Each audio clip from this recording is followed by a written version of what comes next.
tenaga kerja asing lainnya gitu. Nah, itu nggak ada di pasal 42 ini ayat 4 ayat 6. Ya, ayat 6 pasal 42 ayat 6. Undang-Undang 13 2003. 2003. Coba dari ayat 1 dulu yang kita bahas ya. Nah, Satu itu perbandingan dari ayat 1 di sini, ayat 1 di sini, ayat 1 juga. ayat Jadi, 1 nih. jadi menurut saya ini adalah ringkasan daripada Undang-Undang Nomor 13 tahun 2003 dimasukkan ke Omnibus Law Cipta Kerja. Sehingga dimasukkan dalam satu pasal. Ada beberapa pasal yang dihapus, ada beberapa pasal juga yang dirangkum jadi satu pasal di Cipta Kerja, Ini gitu salah loh. satu pasal yang dihapus di Omnibus Law nih. Ya. Di pasal 42. Enggak, pasal yang dihapus. Dirubah. Yang dirubah ya. Dirubah. Coba gimana pasal 42? Di pasal 42 ayat 1, setiap pemberi kerja yang mempekerjakan tenaga kerja asing wajib memiliki izin tertulis dari menteri atau pejabat yang dituju. Kalau di sini memiliki rencana penggunaan tenaga kerja. Nah, itu perbedaannya. Di situ ya. Jadi substansinya apa tuh? Coba kita mengacu pada Omnibus Law aja dulu. Undang-Undang Tenaga Kerja kan udah dirubah. Coba baca itu. Setiap pemberi kerja yang mempekerjakan tenaga kerja asing wajib memiliki rencana penggunaan tenaga kerja asing. Ya sama aja sebenarnya. Dilaksanakan oleh pemerintah pusat. Kalau Kan sama. apa? Menteri atau apa? Nah, yang mana? Menteri itu kan ditunjuk. dua. Iya. Ayat Ayat 1, 2. ayat 1. Ayat satunya. Ayat 1 nih, setiap pemberi kerja yang mempekerjakan tenaga kerja asing wajib memiliki izin tertulis. Izin tertulis ini Iya. di sini memiliki rencana penggunaan tenaga kerja. Nah, kalau ini harus izin. Izin. Izin nih. Makanya dihapuskan di situ, dipindahkan ke sini. Kalau di sini harus memiliki rencana dulu. Rencana dulu. Jadi direncanakan dulu dia punya usaha apa di sini, baru dia dikeluarkan izinnya. Kan sama seperti itu. Menteri atau pejabat yang ditunjuk. Pejabat yang ditunjuk oleh pemerintah. Nah, Nah, siapa pemerintah ini? Mungkin presiden, gubernur dan lain-lain sesuai dengan Perkap. Oleh pemerintah pusat. nah, Jadi itulah. semuanya itu sesuai dengan Pusat. peraturan pemerintah masing-masing, Pergub, Perkap, Perwal. Dua, sama nggak? Ada kesamaannya nggak? Ayat 2, pemberi ini masih pasal 42 nih terkait tenaga kerja asing. Pemberi kerja orang perseorangan dilarang mempekerjakan tenaga kerja asing. Sama. Nggak ada yang berubah sedikit Ya. pun. Nggak ada yang berubah kan? Nggak ada sama persis. Wah, ayat 3, kewajiban memiliki izin sebagaimana dimaksud dalam ayat 1 tidak berlaku bagi perwakilan negara asing yang mempergunakan tenaga kerja asing sebagai pegawai diplomatik dan konsuler. Beda total di sini. Semuanya berubah. Di situ apa? Kalau di sini pasal 42 ayat 3 ketentuan sebagaimana dimaksud pada ayat 1 tidak Pelan-pelan, Bu dosen. bagi Pelan-pelan Bu dosen, Bu Nining SHMH pelan-pelan. Ya karena ini saya masukkan media. A. Direksi atau komisaris dengan Coba ulang Bu dosen, tolong. Pasal 42 ayat 3 ketentuan sebagaimana dimaksud pada ayat 1 tidak berlaku bagi A. Direksi atau komisaris dengan kepemilikan saham tertentu atau pemegang saham sesuai dengan ketentuan peraturan perundang-undangan. B. Pegawai diplomatik dan konsuler pada kantor perwakilan negara asing. Atau C. Tenaga kerja asing yang dibutuhkan oleh pemberi kerja pada jenis kegiatan produksi yang terhenti karena keadaan darurat, vokasi, perusahaan Nah. rintisan, Di situ kan bisa disimpulkan dengan itu. bisnis dan penelitian untuk jangka waktu tertentu. Artinya sebenarnya nggak ada yang berbeda, hanya sedikit aja dirubah gitu loh. Jadi ini lanjut Dan nih. tidak tetap pro kepada rakyat dan buruh loh Jadi ini. ayat 3-nya benar-benar total berubah Iya, semua. Total ini berubah. Poin yang di ayat 3 ini total. Total semuanya. Iya. Di ayat 4, selanjut di Undang-Undang 13 tahun 2003 nih. Tenaga kerja asing Ayat 4 pasal berapa itu? pasal 42. 42. Ya. Ya. Terkait tenaga kerja asing nih. Hmm. Pasal 42 ayat 4, tenaga kerja asing dapat dipekerjakan di Indonesia hanya dalam hubungan kerja untuk jabatan tertentu dan waktu tertentu. Nah, terus Nah, cuma sampai tertentu berarti. Iya, Kalau udah. di sini ada tambahan serta memiliki kompetensi sesuai dengan jabatan yang akan diduduki. Ada nggak di situ? Nggak ada. tidak ada. Nggak ada, berarti ini lebih substansi lagi. Jadi artinya gini, setiap tenaga kerja asing yang ingin masuk ke Indonesia, dia harus mempunyai keahlian dan sesuai dengan keinginan daripada perusahaan gitu loh. Apabila dia layak untuk dianggap menjadi pekerja di sini, itu pun pada jabatan tertentu gitu loh. Artinya kalau menurut saya ke depan dengan adanya Omnibus Law Cipta Kerja ini, masuknya orang-orang asing itu tidak bisa sembarangan. Dia tidak bisa menjadi buruh biasa, benar nggak, Bu dosen? Iya, benar, Betul nggak? benar. Tidak bisa dong. Artinya buruh biasa masuk ke sini, dia tidak bisa menjadi buruh di sini gitu. Boleh orang asing masuk ke Indonesia asalkan dia menduduki jabatan seperti presiden direktur, dan jabatan-jabatan strategis lainnya tidak menjadi buruh gitu.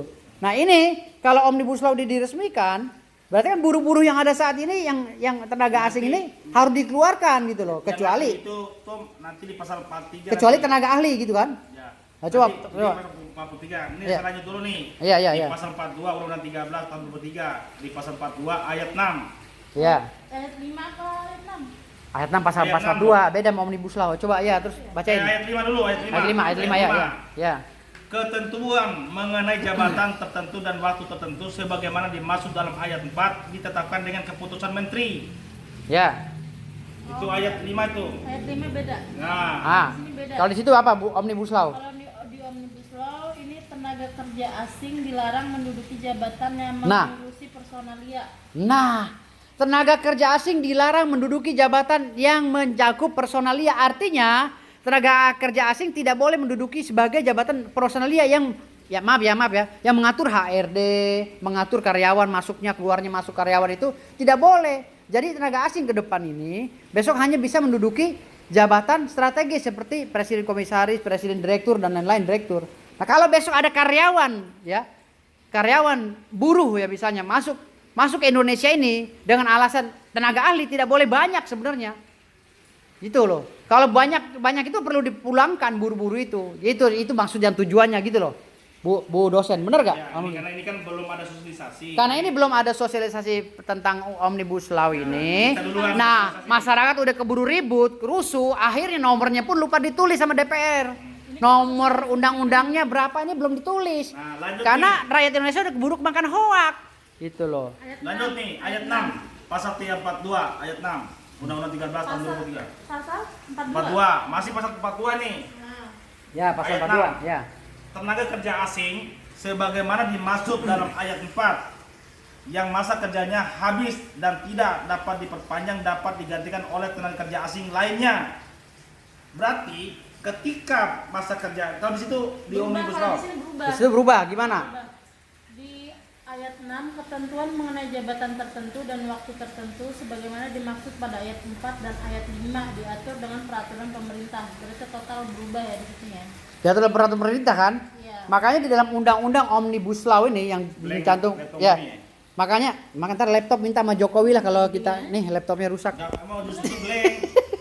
Bisa blank ya? Lu bukan pakai laptop yang di atas gimana sih? Nah, Yang pakai laptop murah kalau lagi kaji masalah negara gini. Jadi gini, ya. Artinya setelah gue simpulkan, gue membaca 905 halaman ini, ya khususnya Undang-Undang Tenaga Kerjaan ya, Cipta Kerja. Gue simpulkan bahwa setiap keputusan yang terjadi, udah. Pak Dir, Ya. dengar dulu. Setiap keputusan Bu dosen, ntar dulu, dengar dulu. Jadi gini kita simpulkan bahwa setiap putusan yang diputuskan, ya, yang dituangkan dalam Undang-Undang Cipta Kerja, tetap ini sifatnya universal dan belum mengikat. Yang sudah mengikat adalah dikomben dengan peraturan pemerintah daerah seperti Pergub, Perkap, Perwal dan lain-lainnya. Peraturan-peraturan lainnya. Karena apa? Karena dilihat dari data statistik, dari ekologi, ekosistem dan lain-lain lah yang terjadi di tengah masyarakat ya sesuai dengan Undang-Undang Otonomi Daerah, ngerti gak? Pendapatan daerah. Jadi dikomben juga dengan itu. Jadi tidak universal sebenarnya gitu loh. Jadi karena ini masyarakat menganggapnya ini Omnibus Law merugikan bla bla bla, padahal masih ada peraturan daerah yang sesuai dengan keinginan daripada buruh dan masyarakat di daerahnya masing-masing, disesuaikan dengan kearifan lokal gitu loh. Ngerti gak Pak Dir? Ya, siap. Artinya di sini Omnibus Law hanya mengeluarkan undang-undang yang sifatnya universal dan substansinya adalah dari peraturan pemerintah masing-masing. Pemerintah daerah pun mengeluarkan undang-undang itu, dia tidak semena-mena harus memanggil, misalnya tenaga kerja harus memanggil serikat buruh, harus memanggil karyawan dan lain-lain, baru dikeluarkan peraturan daerah yang disesuaikan dengan keinginan daripada masyarakat daerah tersebut gitu loh. Ini sebenarnya tidak mengikat ini, Oke. tidak mengekang juga. Yang mengikat itu adalah peraturan daerah menurut saya, Ya. disesuaikan dengan Undang-Undang Otonomi Daerah. Tapi karena masyarakatnya udah keburu emosi dengan hoak-hoak yang beredar, akhirnya nggak ngedengerin penjelasan daripada DPR RI, akhirnya udah bla bla bla bla. Makanya kita kupas di sini sebelum kita mengajukan judicial review yang kita ajukan kemarin. Ternyata setelah kita baca, buat apa kita ngajukan judicial review? Ini, gitu loh. ini kan hanya undang-undang ketenagakerjaan tuh. Ya, Di dalam Omnibus Law itu ada beberapa puluh undang-undang. ya. Mungkin ada sebagian di situlah, Mungkin masyarakat- ya. ada sebagian yang diprotes oleh masyarakat karena mereka tidak paham kata dia. Kalau saya nggak percaya, karena Omnibus Law ini baru diketok 2 hari lalu. Lantas kita aja bacanya sampai 1 harian, sampai begadang-begadang kita loh, yang pakar hukum ini semalam suntuk baca 905 halaman ini sampai teler-teler, gitu loh. Mengkajinya otak sampai hang nih saya sampai hang nih. Nah, apalagi masyarakat yang baru lihat sepotong, yang nggak ngerti hukum, akhirnya termakan provokasi. Betul nggak Bu dosen? Jadi biasakan Hah? budaya membaca. Biasa kan budaya membaca. Lah kita yang mati-matian dari malam sampai subuh mengupas undang-undang Omnibus Law 905 halaman, lidah saya sampai pengen keluar. Tidur subuh bangun jam 11 tadi. Nah, artinya di sini masyarakat udah ribut nih di luar. Ya. Apa yang harus ditangani? Gitu loh. Kalau kita jangan Jangan ribut sampai dulu nasi tuh. jadi bubur. Gitu. Jadi begini Pak Bro, kita tidak usah ribut, kita mau mengkaji dulu nih. Kita mau sinkronkan antara Undang-Undang 13 ketenagakerjaan dengan Undang-Undang Cipta Kerja ini atau Omnibus Law ini. Kalau saya sih yakinnya gini, karena di DPR itu kan orang pinter semua. Nggak mungkin orang goblok masuk DPR itu. Saya yakin ini undang-undang ini ya dibuat berdasarkan pengkajian mereka orang-orang pinter gitu loh. Cuman undang-undang ini harus didengarkan juga oleh masyarakat yang pakai akal yang mumpuni juga, sesuai seimbang dengan pemikiran DPR, anggota DPR. Makanya gini loh, kenapa pentingnya masyarakat itu dicerdaskan dulu agar setiap program pemerintah dia ini apa memori dalam otaknya nampung jalan sesuai dengan apa yang diinginkan oleh pemerintah gitu loh. Nah, pemerintah ini harus mencerdaskan dulu masyarakat Indonesia. Sesuai dengan undang-undang dasar. Nah, Undang-Undang Dasar 45 gitu loh. Masyarakat Indonesia harus cerdas dulu agar apa? Agar paham ketika masyarakat mensosialisasikan programnya. Ketika masyarakat kurang ilmu, akhirnya dipotong kompas sama oknum-oknum yang memprovokasi. Ribut lah. Nah, sekarang semuanya pada ribut. Udah duit susah, corona lagi banyak, ya kan? Kalau dia terjangkit corona, siapa lagi yang mau ngobatin? Pemerintah lagi. Duit lagi yang keluar. Udah duit susah nyarinya. Nah, saya aja sebagai pengacara susah nyari duit, udah 6 bulan 7 bulan. Apalagi ya kan? Udah selamat jalan deh lu Indonesia. Nah, lanjut nih. Ya.